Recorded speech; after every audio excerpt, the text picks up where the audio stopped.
ESOP, the full form of ESOP is Employee Stock Ownership Plan. An employee stock ownership plan is an employee benefit plan that gives the worker ownership interest in the company. ESOP gives the sponsoring company, the selling shareholder and participant receive various tax benefit making them qualified plan. Basically क्या होता है, आप देख रहे हैं नाम को employ stock ownership. जब भी कंपनी के जो एम्प्लॉय होते हैं अगर वो अच्छा काम करते हैं तो कंपनी उनको बोनस देती है, और बोनस के फॉर्म में कैश नहीं दे के वहाँ पे उनको क्या दे देती है, शेयर्स दे देती है. वो क्या कहलाते हैं, इनके employee stock ownership plan, ESOP. Bank management.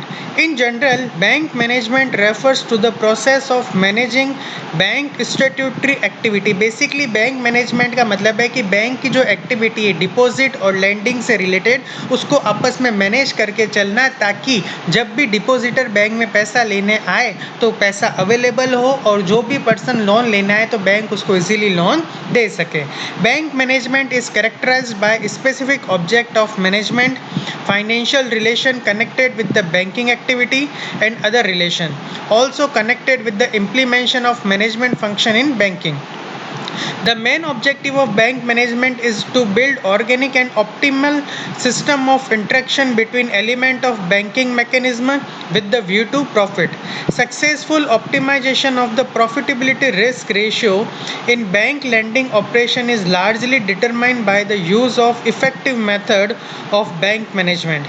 Ability to take reasonable risk is one of the element of entrepreneurship culture in general and banking culture particular. Assets and liability management in a bank. Basically अगर देखा जाए तो bank की जो main assets और liability है, assets तो है लोन, जो बैंक लोगों को लोन अवेलेबल करा रही है, बैंक की क्या है, एसेट्स. क्यों? क्योंकि वो लोगों से रुपए मांगती है.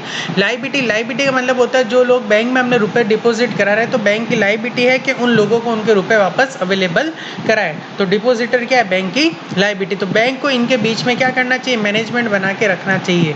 डिपॉजिट से ज़्यादा बैंक लोन दे ही नहीं सकती, क्योंकि बैंक के पास डिपॉजिट से ज़्यादा पैसा अवेलेबल होगा नहीं. और बैंक को हमेशा क्या करना चाहिए, अपने अकाउंट में, अपने बैंक में इतना पैसा रखना चाहिए कि कोई भी डिपॉजिटर अगर आए तो इजीली उसको पे ऑफ कर सके. In banking institution, assets and liability management is the practice of managing various risks that arise due to mismatch between the assets and liability loan and advance of the bank. Bank face different risks such as risk associated with the assets, interest, currency risk. Assets liability management is a tool to manage interest rate risk and liquidity risk faced by various bank other financial companies.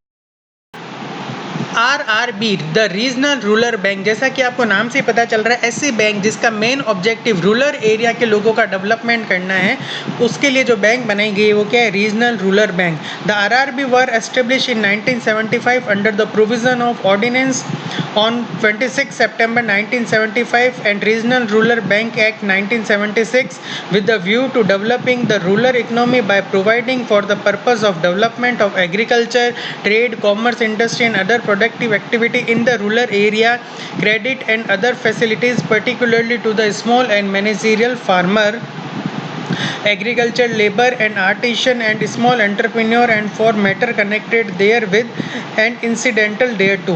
Objective of RRB: bridging the credit gap in the rural area, to develop such measures which could restrict the outflow of rural deposit to the urban area, to reduce regional imbalance and increase the rural employment generation activities.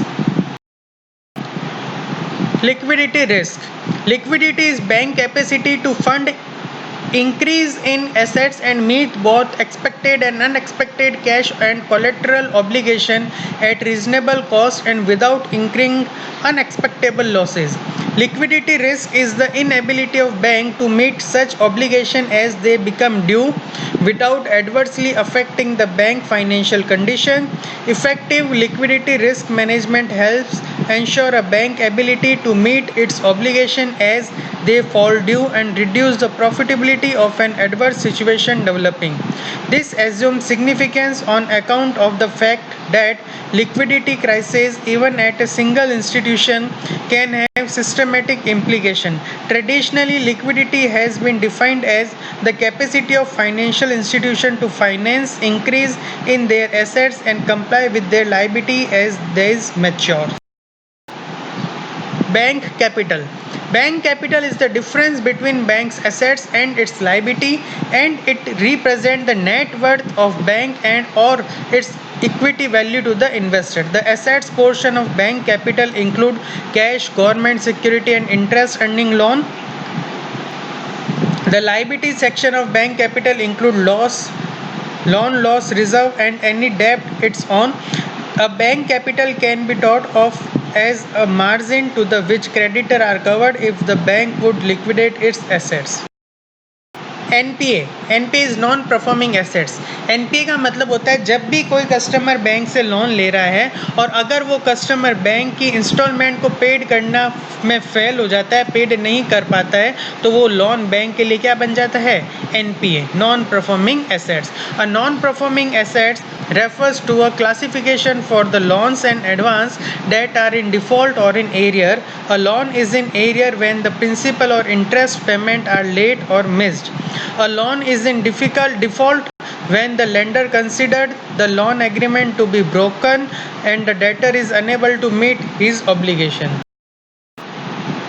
Reserve Bank of India. A central bank is a vital finance apex institution of the economy, and the key object of central bank may differ from country to country. Still, they perform activity and function with the goal of maintaining economic stability and growth of economy.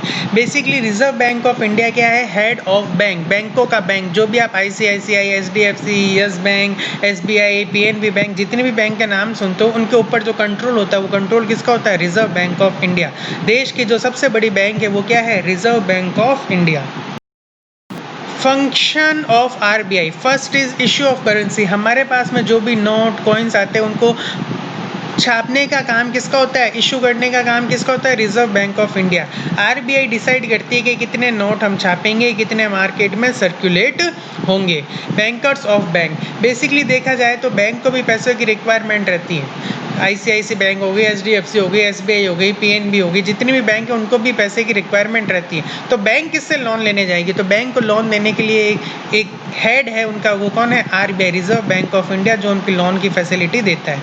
Custodian of cash reserve. Her bank को अपनी deposit का कुछ part cash की form में reserve bank of India के पास में रखा जाता है, जिसे हम कैश रिजर्व कहते हैं, और इस रिजर्व को मेंटेन करने का काम रिजर्व बैंक करती है. Controller of credit. Basically reserve bank of India ये देखती है कि मार्केट में कितनी उधारी दी जानी चाहिए. अगर आरबीआई को लग रहा है कि उधारी ज़्यादा है तो वहाँ पे वो डिसीजन ले सकती है कि क्रेडिट को कम किया जाए. अगर आरबीआई को लगता है उधारी कम है तो वो ऐसी टेक्निक फॉलो करेगी जिससे क्रेडिट को बढ़ाया जा सके. Find out black money. Basically देखा जाए तो कभी कभी मार्केट में नकली नोट भी चलते हैं. कुछ लोग होते हैं जो ब्लैक की कमाई करते हैं, तो इनको फाइंड आउट करने का काम भी किसका है? रिजर्व बैंक ऑफ इंडिया का. Credit control technique. जैसा कि मैंने आपको बताया, जब भी अगर आरबीआई को लगता है कि मार्केट में मनी का फ्लो ज़्यादा है तो वो कुछ ऐसी टेक्निक यूज़ में लेगी जिससे मनी का फ्लो कम हो. अगर आरबीआई को लगता है मनी का फ्लो कम है तो ऐसी टेक्निक यूज़ में लेगी जिससे मनी का फ्लो ज़्यादा हो. 3 टेक्निक हम यहाँ पे पढ़ रहे हैं. Bank rate. बैंक रेट का मतलब होता है आरबीआई जिस रेट पे, इंटरेस्ट रेट पे दूसरी बैंकों को लोन अवेलेबल कराती है वो क्या कहलाती है? आपकी बैंक रेट. अगर आरबीआई को लगता है कि लोगों के पास में मनी की सप्लाई कम है और आरबीआई चाहती है कि हमें मनी की सप्लाई बढ़ानी है, तो यहाँ पे बैंक क्या करेगी? आरबीआई दूसरी बैंकों को कम रेट पे लोन देगी. जब बैंक को कम रेट पे लोन मिलेगा तो आगे कस्टमर को भी कम रेट पे लोन मिलेगा, तो और कस्टमर इंटरेस्टेड होगा लोन लेने में, जिससे मनी की सप्लाई बढ़ेगी. Open market purchase. Basically reserve bank of India क्या करती है? मार्केट से सिक्योरिटी परचेज सेल करने का काम करती है. अगर रिजर्व बैंक ऑफ इंडिया को लगता है कि नहीं, मार्केट में मनी का फ्लो ज़्यादा है, कम करो, तो यहाँ पे रिजर्व बैंक ऑफ इंडिया क्या करेगी, मार्केट में अपनी सिक्योरिटी निकालेगी और दूसरी बैंक उसको परचेज करेगी। जब बैंक सिक्योरिटी को परचेज करेगी तो उनके पास में फंड की कमी आएगी। जब फंड की कमी आएगी तो वो लोगों को लोन कम देगी, तो यहाँ से क्रेडिट क्या होगा, कंट्रोल। CRR और SLR, CRR का मतलब होता है कैश रिजर्व रेशियो और स्टैट्यूटरी लिक्विडिटी रेशियो। बेसिकली हर बैंक को CRR और SLR के फॉर्म में कुछ portion of their deposit RBI के पास में जमा कराना पड़ता है। अगर रिजर्व बैंक ऑफ इंडिया चाहती है बैंकों के पास में कम पैसा रहे तो वो इनकी रेट बढ़ा सकती है, CRR SLR की रेट बढ़ा सकती है। और अगर RBI चाहती है कि बैंक के पास में पैसा ज़्यादा रहे ताकि वो लोगों को ज़्यादा अवेलेबल करा सके, तो वो CRR और SLR की रेट कम कर सकती है। इंडियन फाइनेंशियल सिस्टम, बेसिकली जो फाइनेंशियल सिस्टम है उसका काम ये होता है मनी का फ्लो करना। ऐसे लोग जिनके पास में फ़ंड है उनसे फ़ंड कलेक्ट करके उन लोगों के पास में पहुंचाना जिनके पास में फ़ंड की कमी है। अब ये फाइनेंशियल सिस्टम 4 लोगों की हेल्प लेता है, financial institution, financial market, financial assets और फाइनेंशियल सर्विसेज।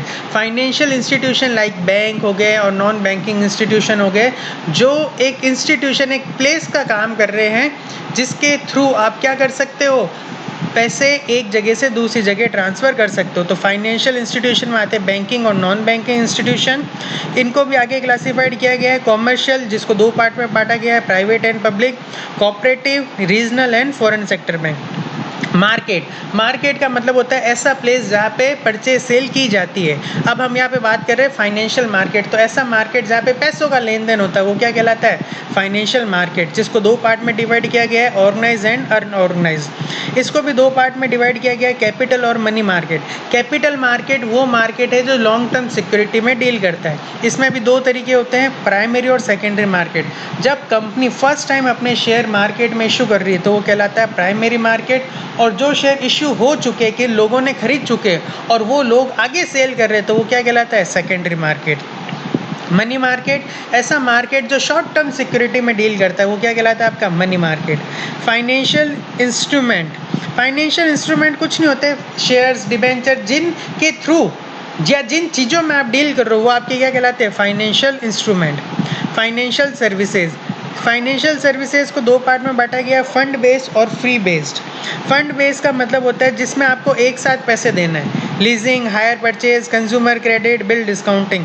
फी बेस का मतलब होता है जिसके लिए आपको, जिस काम के लिए आपको फीस चुकानी, issue management, merchant banking, credit rating, डेब्ट रिकंस्ट्रक्टिंग, स्टॉक ब्रोकिंग कंपनी।